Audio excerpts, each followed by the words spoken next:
When is it too late to get your copyright? And more importantly, can you actually lose the right to copyright your music if you wait too long? So, this is very important for artists and producers and anyone who's making creative stuff in the music business. So, part of kind of my online programs and one on one trainings that I do with students about helping them with their careers, staying legally protected, making money, and doing all the things, we talk about all the stuff having to do with protecting your intellectual property, copyrights and trademarks and contracts.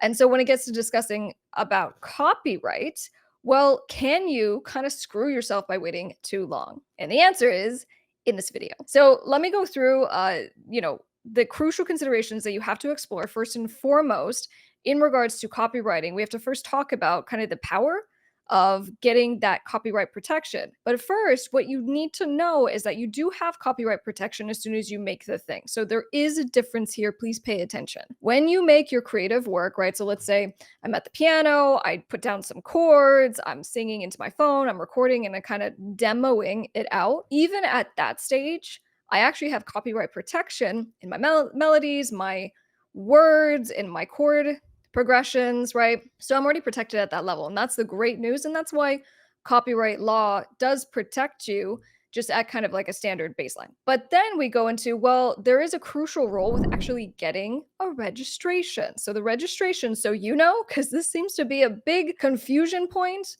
for clients who contact my office. If you, let's say, upload your song or your lyrics to a website, if you mail it to yourself in the mail and it's like the poor man's copyright thing, like all of this is not official copyright registrations. What instead you have to do is you have to actually register through the Library of Congress, which is at copyright.gov, and you can just do it online. Great news. But there's a crucial reason why you have to do that, because what it does is it's going to actually solidify your ownership because it creates a piece of paper. You get a registration through the Copyright Office with that piece of paper that becomes your evidence of enforcing your rights later on when someone decides to try and steal your lyrics and instrumental and all the things. Moving on to kind of the erosion of rights over time. Okay, so you kind of have this window of opportunity to get all of the premium rights that come with copyright protection with the registration.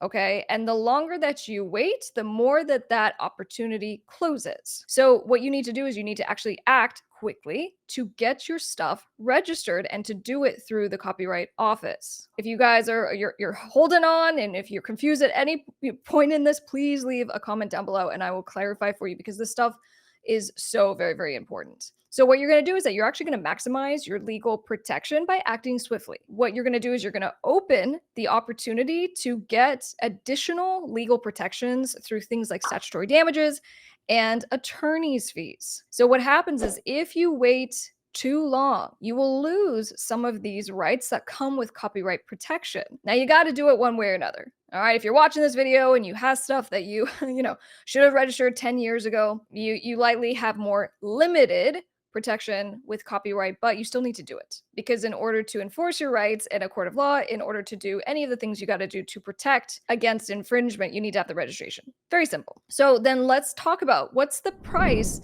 of missing this opportunity window of when you need to actually register. So the opportunity cost ends up being that you, let's say at some point, get a great licensing deal, or you have a collaboration, or at some point, someone wants to purchase your music. These are all things that often happen not just as you were kind of going along in your career, but if you have a song that does really well and a label comes in is like, great, I want to purchase the song, I want to re-release the song. All this stuff is super great. Not super great if you have not done your due diligence and actually registered your music. And, I've had this happen before when I'm doing catalog sales. So meaning we're selling music catalogs, and that step of just registering all of the copyrights were never done. All of a sudden now we've hampered the deal. We either lose the deal or it ends up causing a lot of delay, which can in effect end up losing the deal. Now that we've kind of explored why you have to take care and to actually go that extra step to register all of your copyrights, now the burning question is, well, when is it too late for you to register the copyright for your music? Now, the truth is that there isn't really this specific cutoff point, right? So to my earlier point, if you've waited 10 years, 15 years, whatever. You still got to do it. But again, the point that I'm making is that your rights become more limited over time and because of your delay. What I want to plant the seed in for you guys is just to say there's never too early of a time. Let's go with that. There's never too early of a time for you to go and get your copyright registration. And in fact, you can file for copyright protection before your music has even come out.